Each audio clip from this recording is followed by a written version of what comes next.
What if I told you that one of the most fundamental teachings about poverty in Christianity has been completely misunderstood for centuries? What if the famous phrase "blessed are the poor" that we've heard countless times doesn't actually mean what we think it means? Today we're diving deep into what might be one of the biggest biblical misinterpretations in history, and the implications are absolutely staggering. For nearly 2,000 years, Christians around the world have been taught that poverty is somehow blessed, that being poor brings you closer to God, and that wealth is inherently dangerous to your spiritual well-being. Entire theological movements have been built on this foundation. Social policies have been influenced by it. Millions of people have shaped their entire worldview around the idea that God favors the economically disadvantaged simply because they lack material resources. But what if this interpretation is not just wrong, but dangerously wrong? What if it has caused more harm than good, keeping people trapped in cycles of poverty while making them feel guilty for wanting to improve their circumstances? What if the original text, when properly understood in its historical and linguistic context, tells us something completely different? Let me start by saying this isn't about promoting greed or materialism. This isn't about prosperity gospel or getting rich quick schemes. This is about understanding what the Bible actually says when we strip away centuries of cultural bias and mistranslation. And what we discover might shock you. The phrase that has caused all this confusion comes primarily from the Beatitudes in Matthew chapter 5, where Jesus says, "Blessed are the poor in spirit, for theirs is the kingdom of heaven." Now, most people focus on the word poor, but they completely miss the crucial qualifier that follows it. Poor in spirit. This isn't talking about your bank account. This isn't about your economic status.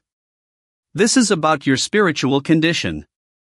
But even more fascinating is what we find when we look at the parallel passage in Luke chapter 6. Here, Jesus simply says, "Blessed are you who are poor." No mention of spirit. Just poor. So which is it? Are we talking about spiritual poverty or economic poverty? And why the difference between these two gospel accounts? This is where things get really interesting. When we examine the original Greek text, the word used for poor is tochos. Now, this word doesn't just mean lacking money. In the cultural context of 1st century Palestine, tochos referred to someone who was completely destitute, utterly dependent on others for survival. But here's the key: it was often used metaphorically to describe someone's spiritual condition, not their economic status. Think about it this way. In ancient Jewish culture, wealth was actually seen as a sign of God's blessing. The Old Testament is filled with examples of righteous people who were incredibly wealthy. Abraham was wealthy. Isaac was wealthy. Jacob was wealthy. Job was wealthy. David was wealthy. Solomon was famously wealthy. If poverty was inherently blessed, why would God bless these faithful servants with riches? The answer is that the blessing isn't about being economically poor. It's about recognizing your spiritual poverty, your complete dependence on God, regardless of your financial situation. A rich person can be poor in spirit if they recognize that their wealth means nothing without God. A poor person can be rich in spirit if they're proud and self-reliant, thinking they don't need divine help. But the misinterpretation goes even deeper than this. Throughout history, certain religious and political movements have used the poor interpretation to maintain power structures and keep people submissive. Think about it. If you can convince people that their poverty is actually a blessing from God, that suffering is noble, and that wanting to improve their circumstances is somehow selfish or ungodly, you've created a perfect system of control. This interpretation has been used to justify everything. From feudalism to colonialism. It has kept entire populations passive in the face of injustice, believing that their suffering is somehow pleasing to God. It has made people feel guilty for working hard, for wanting better lives for their families, for pursuing education and opportunities. And here's what's truly tragic about this misinterpretation: it completely contradicts the overall message of the Bible about prosperity and blessing. The scriptures are filled with promises of abundance, of God's desire to prosper His people, of the importance of hard work and wise stewardship. The book of Proverbs alone contains dozens of passages about the value of diligence, planning, and building wealth through honest work. Consider Proverbs chapter 10 verse 4, lazy hands make for poverty but diligent hands bring wealth. Or Proverbs chapter 21 verse 5, the plans of the diligent lead to profit as surely as haste leads to poverty. These aren't condemnations of wealth. They're encouragements to pursue it through righteous means. Or look at Deuteronomy chapter 8 verse 18, but remember the Lord your God, for it is He who gives you the ability to produce wealth and so confirms His covenant which He swore to your ancestors as it is today. God gives people the ability to create wealth. How can wealth itself be inherently evil or spiritually dangerous if God is the one enabling its creation? The truth is that the Bible's attitude toward money and wealth is far more nuanced than either extreme poverty theology or prosperity gospel would have us believe. Money itself is morally neutral. It's a tool. What matters is how we acquire it, how we use it, and what place it holds in our hearts and priorities. The real message of Blessed are the Poor in Spirit is about humility and dependence on God. It's about recognizing that no matter how much or how little we have in material terms, we are spiritually bankrupt without divine grace. It's about understanding that our ultimate security and identity don't come from our possessions, but from our relationship with the divine. This interpretation actually makes far more sense when we look at Jesus' other teachings about money and wealth. He didn't condemn rich people for being rich.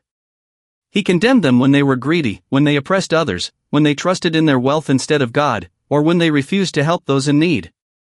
But he also had wealthy followers and supporters who used their resources to advance his mission. Joseph of Arimathea was wealthy. Nicodemus was wealthy. The women who supported Jesus' ministry financially were clearly not poor. If poverty was inherently more blessed than wealth, why would Jesus accept support from rich people? Why wouldn't he tell them to give away everything and become poor like him? The answer is that Jesus cared more about people's hearts than their bank accounts. He wanted people to be generous, compassionate, and dependent on God, regardless of their economic status. A poor person could be just as greedy and selfish as a rich person. A rich person could be just as generous and godly as a poor person. But the misinterpretation of this passage has had devastating real-world consequences. It has led to a kind of spiritual passivity that actually contradicts biblical principles of stewardship and responsibility. If poverty is blessed, why work hard? Why try to improve your circumstances? Why develop your talents and abilities? Why pursue education or entrepreneurship? This mindset has particularly damaged communities that were already struggling economically. Instead of encouraging people to develop skills, start businesses, pursue education, and work toward prosperity, the poor interpretation has sometimes encouraged a kind of resignation that keeps people trapped in cycles of poverty. And let's be honest about something else. The people who have promoted this interpretation throughout history have rarely been poor themselves. The religious leaders who preached that poverty was blessed often lived in comfort while their followers struggled. The political leaders who used this theology to maintain social order rarely experienced the poverty they claimed was so spiritually beneficial. This should tell us something. If poverty was really more blessed than wealth, wouldn't these leaders choose poverty for themselves? If suffering was really more spiritually beneficial than comfort, wouldn't they seek out suffering? The fact that they didn't suggests they knew something about the true nature of these teachings that they weren't sharing with everyone else. Now, I want to be very clear about what I'm not saying. I'm not saying that poor people are somehow less blessed or less valuable in God's eyes. I'm not saying that wealth automatically makes someone more righteous. I'm not promoting greed or materialism or the idea that money is the most important thing in life. What I am saying is that the Bible doesn't teach that poverty itself is a blessing or that wealth itself is a curse. What it teaches is that both poverty and wealth come with spiritual challenges and opportunities. Poor people face the temptation to become bitter, envious, or hopeless. Rich people face the temptation to become proud, selfish, or self-reliant. Both groups need divine grace and wisdom to navigate their circumstances well. The real blessing that Jesus was talking about isn't economic poverty. It's spiritual humility. It's the recognition that we all need God, regardless of our material circumstances. It's the understanding that our worth and identity don't come from what we have or don't have, but from who we are in relationship to the divine. This interpretation actually empowers people instead of keeping them passive. It encourages them to work hard, develop their abilities, pursue opportunities, and create wealth through honest means, while always remembering that their ultimate security comes from God, not from their possessions. It promotes both ambition and humility, both prosperity and generosity, both success and dependence on divine grace. Think about how different our world might be if this had been the dominant interpretation throughout history. Instead of using religion to keep people passive and submissive, we might have seen more emphasis on education, entrepreneurship, and economic development. Instead of making people feel guilty for wanting to improve their circumstances, we might have encouraged them to pursue prosperity as a way of glorifying God and serving others. We might have seen less exploitation of the poor and more empowerment of them. We might have had fewer social systems designed to keep people dependent and more systems designed to help them become self-sufficient and prosperous. We might have had a Christianity that was more attractive to ambitious, talented, successful people instead of one that seemed to condemn their achievements. And here's something else to consider.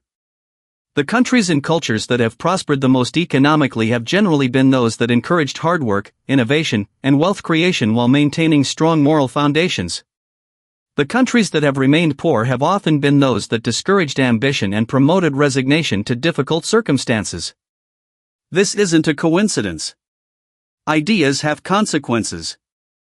Theological interpretations shape cultures, and cultures shape economic outcomes. If you teach people that poverty is blessed and wealth is dangerous, you shouldn't be surprised when they remain poor. If you teach people that hard work is valuable and prosperity is possible, you shouldn't be surprised when they become prosperous. The poor interpretation hasn't just affected individual believers. It has shaped entire societies and civilizations.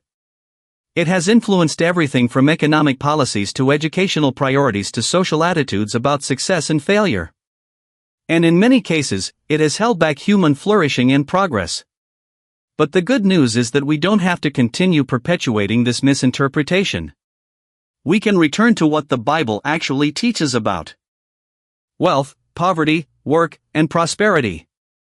We can encourage people to be both spiritually humble and economically ambitious. We can promote both dependence on God and personal responsibility. We can pursue both heavenly treasures and earthly prosperity. This doesn't mean everyone will become wealthy. It doesn't mean that material success is guaranteed for everyone who works hard and trusts God. Life is complicated, and there are many factors that influence economic outcomes. But it does mean that we can stop making people feel guilty for wanting to improve their circumstances and start encouraging them to pursue prosperity as a way of glorifying God and serving others. The real message of Blessed Are the Poor in Spirit is ultimately about freedom.